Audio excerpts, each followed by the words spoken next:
मिथिला सभ्यता में आइ हम अहाँ सबके प्रणाम कर रहल छी। आइ हम 13 दिन के कथा लऽ कऽ राजा श्रीकरक कथा लऽ कऽ अहाँ सबके सामने आयल छी। नीक लागे तऽ लाइक करबै, सब्सक्राइब करबै और शेयर करै जायब, सुनै जायब। श्रीकर नामक एकटा राजा रहथि। हुनका एकटा बड़ सुन्दर बेटी भेलखिन। जखन हुनकर टिप्पणी देखाओल गेल तऽ जोशी जी कहलखिन जे हिनका बड़ अधलाह योग छनि। छाती लात आ झोटा हाथ आ सौतनिक पोखरि में ढाई झाँक माटि उगती, इएह हिनकर टिप्पणी में छनि। राजा ई सुनि बड़ दुखी भेलाह। अपन साध किछु नहि छलनि, ओ एहिमे की कऽ सकैत छथि। बेटी जखन विवाह करबाक योग भेलखिन तऽ राजा मरि गेलाह। श्रीकर राजाक बेटाक जे नाम छलनि से चंद्रकर रहनि। पिताक मृत्युक बाद चंद्रकर राजा भेलाह। माय सतत चंद्रकर के बहिनक विवाह करबाक लेल तंग करथिन, मुदा चंद्रकर के बहिनक टिप्पणीक बात मौन छलनि। ओ अपन माय से कहलनि, हम बहिन के विवाह नहि करायब, हम हुनकर अपमान नहि सहि सकैत छी। छाती लात झोटा हाथ आ सौतनिक पोखरिक में अढ़ाई झाँक जे छै से माटि उगती, ई देख हमरा बर्दाश्त नहि होयत। हम एकर निराकरण सोचि रहल छी जे ने केओ हुनका देखतनि आ ने केओ ककरोसँ विवाह हेतनि, ने केओ छाती मारतनि आ ने केओ झोटा हुनकर हाथ में लगौतनि, ने सौतनिक पोखरि में ओ माटि उगती। राजा चंद्रकर जे छै से एक निर्जन वन में माटि में एक बड़ पैघ सोनि खुनबाओल। ओहि में रहबाक योग्य एक घर आ एक इनार सेहो बना देलनि। एक चेरिया के संग बहिन के ओहि सोनि में बाँस दऽ देलखिन। ऊपर से सोनि के मुँह बंद करा देलखिन। कनेक द्वारि पर ओहि में छेद छोड़ि देलखिन, जाहि बाटे बसात ओहि में सोनि में आबि सकैत छलै। कोनो तरहे एक आदमी बाहर भीतर भऽ सकैत छलथि।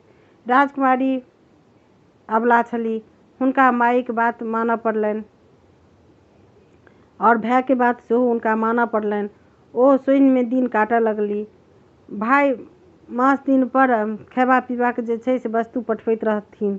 एक दिन सुवर्ण नामक राजा शिकार खेलाइत ओहि वन में पहुँच गेला जतऽ राजकुमारी सोनि में रहैत छली। राजा के प्यास लागि गेलनि। ओ पानि तकैत छलाह। अचानक हुनका चुट्टी सब पर नजरि पड़ि गेलनि। चुट्टी सब एक धारी सँ जाइत छल। जखन राजा ओकरा देखलनि तऽ देखैत छथि जे चुट्टी के मुँह में साग आ भात छैक। राजा के विश्वास भेलनि जे एहि लग पास में केओ मनुष्य रहैत अछि। ओ चुट्टी धारी के अंत तक गेलाह। ओ देखैत छथि जे एक झाड़ी में गिद्दर आ शाहीक बिल सन सोनि छैक। ओहि सँ चुट्टीक धारी जे छै से बाहर भऽ रहल अछि। राजा सोनि में पैसि गेलाह।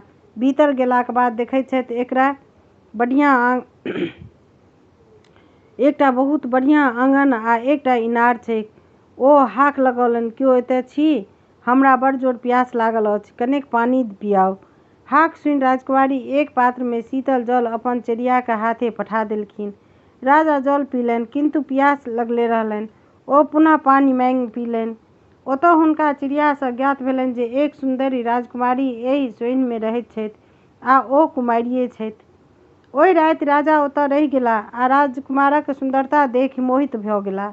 ओ राजकुमारी सँ विवाह कऽ लेल आ सुख विलास करैत किछु दिन ओतय बिताओल। राजा अपन राजधानी घुरबाक विचार केलथि। राजकुमारी कहलखिन, जाइ छी तऽ जाउ, मुदा ई बात मोन राखब जे साओन सुद तृतीया क मधुश्रावणी पाबनि हेतैक। ओहि दिन नवविवाहिता कन्या पाबनि करैत छथि, हमहूँ पाबनि पूजब। ओहि दिन कन्या सब सासुरक वस्त्र पहिरैत अछि आ सासुरे के अन्न खाइत अछि। तेँ मोन पाड़ि कऽ ककरो द्वारा हमरा जे छै से सब चीज पठा देब।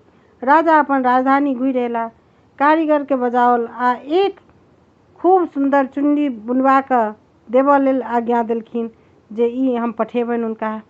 ई बात जेठकी रानी बुझि गेलखिन। रानी सोचल जे राजा फेर कतहु दोसर विवाह केलनि अछि, तेँ नहि जोहला के चुन्नी बुनि देबाक लेल कहलखिन अछि। एतेक दिन जे राजा निपता छलाह तकर इएह कारण थिक। रानी चुपचाप जोहलाक बजा कऽ आ कहल, तू ओहि चुन्नी में छाती लात आ झोटा हाथ लिख कऽ दऽ दही। ओ जे छै से ओकरा तेना कऽ चोपैत दिहैक जे केओ नहि बुझैक। राजा के एकर खबर तक नहीं होइन। यदि तो हमर कहला अनुसार क देब तो तोरा हम डाला भर सोना देबो। जोल्हा दोबारा आमदनी देख रानी के बात मान लेलक। पूर्व समय में राजा लोकनि चिड़ै चुनमुन के पोसैत छलाह। ओकरा सबके ततेक प्रशिक्षित करै छलखिन हेँ, ततेक ओकरा सिखा दै छलखिन हेँ जो ओ सब गुप्त काज करऽ लेल तैयार भऽ जाइ छलै, गुप्त काज कऽ लैत छलै। राजा सुवर्णक सेहो एकटा कौआ छलनि। राजा चुण्डी के एकटा बाँसक चोंगा में दऽ ओकर मुँह मुनि देलखिन आ मधुश्रावणी सँ एक दिन पूर्व कौआ के देलखिन जे आ नव कन्याक पता बुझा कऽ दऽ देलखिन आ कहलखिन बुझा कऽ जे जाउ अहाँ ई जाकऽ उनका कन्या के दऽ अबियौन। कौआ चालाक रहितो छल, खूब चालाक छलो। बाट में एकटा जे छै से कुम्हारक ओतऽ भोज रहै। ओतऽ ओ चोंगा राखि कऽ एते खूब मने जे छै से भोज भात भेल रहै, ओ खाए लागल। ओकरा चोंगा ओतहि बिसरि गेलै। ओ मधुश्रावणी दिन राजकुमारी के सासुर सँ कोनो वस्तु नहीं एलनि। ओ तमसा कऽ उजरा फूल आ उजरा चानन सँ गौरीक पूजा कयलनि आ कर जोड़ि कऽ मांगल जे जहिया हमरा राजा भेंट हेता तहिया हम बौक भऽ जाई। राजकुमारी भाई जे छथिन से चंद्रकर जखन पता लगलनि जे हुनकर बहिन विवाह कऽ लेलखिन तऽ ओ तमसा कऽ खर्चा पठेनाइ बंद कऽ देलखिन। खर्चा बंद भेला सँ राजकुमारी के साँझक साँझ उपास पड़ऽ लगलनि। चेरिया के राजकुमारी कष्ट नहीं देखल गेलनि। ओ लग पास में जाकऽ एकटा पोखरि खुनाइत छलैक, ओहि माटि के उपछऽ लगली, खूब उघऽ लगलथि, काज करऽ लगलखिन। साँझ में बोनि आनि कऽ दुनू गोटे उपास तोड़ैत ई काज चिड़िया नित दिन करय लगलनि। ओहि बोनि सँ दुनू गोटा के गुजर नहीं जानि। राजकुमारी सेहो फाटल पुरान पहिर चेरियाक संग बोनि करऽ लगली। ओतऽ हुनका पता लागि गेलनि जे ई पोखरि हुनकर जे सौतीन छथिन से खुना रहल छथिन। ई बुझलनि, हुनका टिप्पणीक बात मोन पड़ि गेलनि जे हमरा टिप्पणी में तऽ इएह लिखल छल। ओ सोचलनि लिखलाहा के क्यों नहीं मिटा सकैत छै। जखन ओ पथिया में माटि उठेलनि आ भारी लागल तऽ बाजि उठली, सिरकर सिरही चढ़ाओल, चंद्रकर देल बनवास, राजा सुवर्ण बनहि बियाहल, लिखला नहीं परकार। जन सब ई सुनि अकचका गेल। राजकुमारी दोसर पथिया माटि उठेल आ ओतऽ फकरा बजली। वन में राजा सुवर्णक विवाह बात सुनि सबके आश्चर्य लगलनि। संजोग सँ राजा सेहो ओहि दिन पोखरि में जे काज देखबाक हेतु आयल छलाह। ओहो ई फकरा सुनलनि। फकरा सुनि हुनका सब बात मोन पड़लनि। कोना ओ प्यासे व्याकुल राजकुमारी ओतऽ गेला, केहन ओतऽ हुनका सत्कार भेलनि, फेर विवाहो कयलनि, सब बात राजा के स्मरण होबऽ लगलनि। तकर बाद ओ अपन राजधानी आबि ओहि राजकुमारी के बिसरि गेलखिन। राजा के लाज आ आत्मग्लानि भेलनि।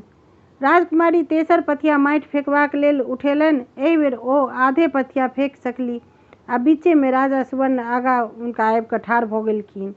राजकुमारी के राजा चिन्ह गेला आ पुछलनि जे ई काज किया कऽ रहल छी। राजकुमारी गौरीक वरदान के अनुसार बौक भऽ गेली।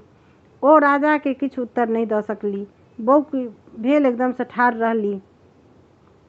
राजा सवारी मंगा कऽ चेरियाक संग राजकुमारी के राजमहल लऽ गेला। ओतऽ स्नान करा कऽ सुंदर पटोर आ गहना सब पहिरा कऽ रानी के सम्मान देलखिन। तखन राजा के एहि बातक दुख होनि जे बजैत किया नहीं छथि। चेरिया सँ पुछला पर ओ कहलक, मधुश्रावणी दिन अपने पाबनि हेतु किछु नहीं पठेलियनि। ओहि तामसे राजकुमारी उजरा फूल आ उजरा चानन सँ गौरी के पूजा केलनि आ गौरी सँ वरदान मंगलनि जे जहन हमरा राजा सँ भेंट हुए तऽ हम बौक भऽ जाय।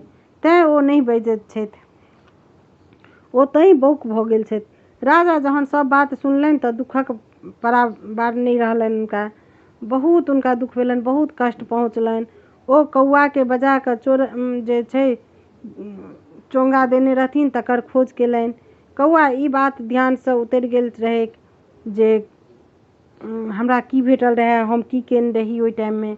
खोज करिते करिते ओकरा कुम्हरा ओहिठामक बात मोन पड़लै कि जे हम तऽ राजा के चोंगा लऽ कऽ जाइत रहियनि कन्या के देबऽ लए राजकुमारी के, आ कुम्हरा के ओतऽ भोज रहै, ओतऽ हम भोज खाए लगलहुँ आ ओ चोंगा जे छै से हम ओतहि छोड़ि देलियै, कुम्हरा के चार पर हम राखि देलियै। राजा अपन दूत पठा कऽ कुम्हरा के बजौलखिन। तहन ओ कहलनि जे हमरा एकर जानकारी नहि अछि, तहन हम अपना ओहिठाम खोज करैत छियैक। कुम्हरा आँगन गेलाह आ खोज केलथि तऽ पता चललनि जे भोजन के दिन ई 4 पर जे छै से खसल आ ओकर पुतोहु ओ चोंगा उठा कोठी में राखि देलकै जे रखले रहैक। ओ आनि राजा के दऽ देलखिन आ क्षमा याचना केलथि। राजकुमारी के तहन संतोष भेलनि जे एहि में राजा कोनो दोष नहि, कौआक चंचलताक कारण ई सबटा फसाद भेल। चोंगा आनि जहन राजा देलखिन खोललनि तहन सब वस्तु ओहिना ओहिमे सजायल रहए, अनामति छल। चोंगा सँ पटोर निकालि जहन देखलनि तऽ देखैत छथि जे ओहि पर लिखल अछि छाती लात आ झोटा हाथ। राजा ई देखते राजा के देह में जेना आगि लागि गेलनि। ओ जोल्हा के बजा कऽ पुछलखिन जे ई कोना लिखल गेल। जोल्हा सब विस्तार कहि देलक। राजा जे छै से रानी के बजा कऽ 2 खंड कऽ काटि कऽ गड़बा देलखिन माटि में। राजकुमारी के आब बुझा गेलनि जे एहि में राजा कोनो दोष नहि छलनि, कौआक गलती सँ एतेक फसाद भेल छल। राजकुमारी अगिला साल मधुश्रावणी दिन ललका फूल आ चानन सँ गौरी के पूजा केलनि आ बोल फुटबाक वरदान मंगलनि। रानी के बोल फुटलनि आ तखन ओ राजाक संग रानी बनि सुख सँ जीवन बितबय लगलीह। ई आइ अहाँके हम 13म दिनक कथा जे छै श्रीकट के कथा अहाँ सबके कहलहुँ। और काल्हि हम गणेश जी के जे सोहाग माथब छै से माथब आ बाँटब। आ बहुत बहुत धन्यवाद सब गोटा के। नीक लागत तऽ शेयर करै जेबै, कमेंट करै जेबै, लाइक करै जेबै, सब्सक्राइब करबै। बहुत बहुत धन्यवाद सब गोटा के।